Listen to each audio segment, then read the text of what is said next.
Hey y'all, today we're making bacon, egg, and cheese rolls. These are kind of the same principle as a cinnamon roll, but these are savory.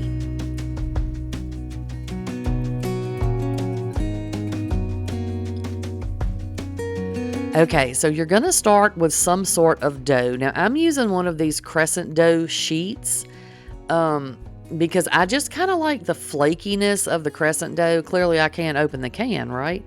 But I just like the texture of these better. But you can use any kind of dough you want to. I have made this with pizza dough also. And I have seen people make this with like frozen like roll dough, like that you can buy in the freezer section, and they just thaw it out. But you can use whatever kind of dough you want. If you want to use the canned stuff, that's great. If you want to make your own, absolutely fine as well. It will all turn out good. You may just need to adjust the cooking time a little bit, depending on your dough. So you just have to would just have to watch that, but otherwise everything would be the same. So what I'm doing, because these are cinnamon rolls and we're going to have to stuff them and then roll them, I want a little bit more surface area to work with. So I'm just going to roll these out just a little bit, just to give me a little bit more, well, like I said, surface area, right? But I'm using a silicone mat that's non-stick, but if you're using like your counter or something that this might stick to, I would suggest putting a tiny bit of flour underneath your dough just to keep it from sticking, because we are going to have to roll this in a minute and you don't want your dough falling apart. So once you get your dough rolled out, and if I didn't say, preheat your oven to 375 degrees Fahrenheit. So then I'm going to brush a little bit of butter on here. You know, when you make a cinnamon roll, you brush it with butter and then you put a brown sugar and butter mixture and cinnamon, obviously. But that kind of keeps the moisture. But we're not going to have that with this recipe. So I wanted to put still a little bit of butter down to kind of help with the moisture in these. So once we get our little layer of melted butter down, we're going to put down some shredded cheese. Now I'm using like the Colby Jack cheese, as you can see. You can use whatever kind of cheese you want. If you don't have shredded cheese, use sliced cheese. It doesn't make any difference. We're just going to put some cheese in here, okay? So then you're going to add whatever meat you want. Now, I'm obviously using bacon. I like to cook mine in the oven until it's nice and crispy, and that's what I'm crumbling up over mine. Now, you could use sausage. You can use Canadian bacon. Make sure you cook your meat first. And I was thinking about this when I was making these. If you had some leftover steak, you could also like dice that up really small and use steak in these. That would be fantastic. And I might have to do that one day because that sounds really, really good. But like I said, you're just going to crumble whatever cooked meat that you have. But if you don't eat meat, then you don't have to put meat in here, okay? Or if you just have a day where you don't want to put any meat in here, do it however you want. These are very customizable, right? You can do them whatever way you want. So then I'm adding in some scrambled eggs that I cooked. And yes, I'm using my hand. These are for me in my house. If I was making these for the general public, I wouldn't be putting my hands all in the eggs like this. But at my house, I can put my hands in my eggs if I want to. So you're just going to crumble that up all over the top of your meat layer, okay? So then we're going to put a final layer of cheese on here, because what do I always say? You can't have too much cheese. You can't have too much cheese, y'all. So put your little cheese on there. And then I wanted my longer side to be where I ended, if that makes any sense at all. So that's why I'm turning this around, okay?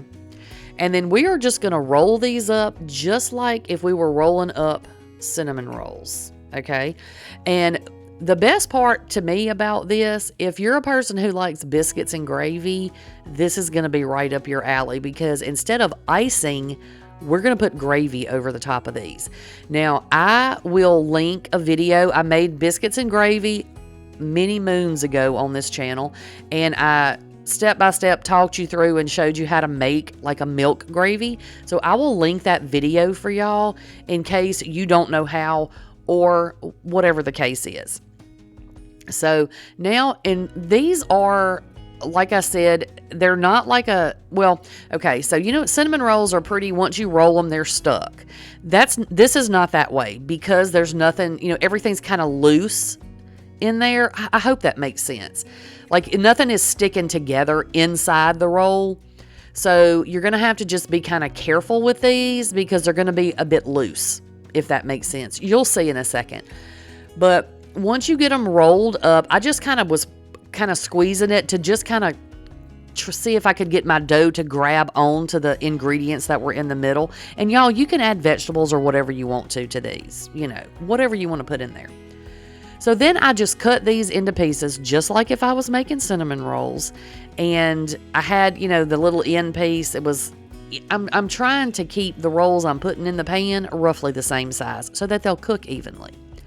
So you'll see as I'm picking these up, I'm kind of scooching and squeezing them. That's just to kind of keep the ingredients in the middle inside the roll rather than me just picking it up all willy-nilly and everything falling out. I hope that some of this is making sense because, like, sometimes in my head, I feel like it should make sense. And then, what comes out of my mouth doesn't. So if y'all have any questions, just let me know down in the comments and I will be glad to answer anything. But you're just going to put ever how many rolls you can fit. And I was doing another meal prep on the day I made these. That's why I'm using the aluminum pan, because I already had them out. So I was just like, well, I'll just grab one of those and use it. But you want to grease it really good. And then you're going to put your rolls in there. You could do these in a 9x13 pan or whatever kind of pan you want to use. You can do this in several small pans if you want to. So since all I could fit was 9 in this pan, I got one of my little tiny pans to put the rest, those last 3 little rolls in, just because there was no sense in wasting them, right? So I just got the tiny pan. 3 of these fit perfectly in there. So look for this in the meal prep coming up. And then I just put a little bit of that loose stuff right over the top. So you're going to bake these at 375 degrees for about 15 or 20 minutes, depending on what kind of dough you use. Everything in the middle is already cooked, so we're just looking to cook our dough, okay? So that's what they look like when they come out. Y'all, like I said, if you are a fan of biscuits and gravy, you are going to love these savory rolls. They are so dang good. You can make these, freeze them ahead. Like I said, there's you a little hint that's coming up in a new meal prep sometime soon. But these are delicious. Put a little gravy over the top and you have a fantastic breakfast. All right, that is all I've got for y'all today, and I'll catch y'all on the next one. Bye, y'all.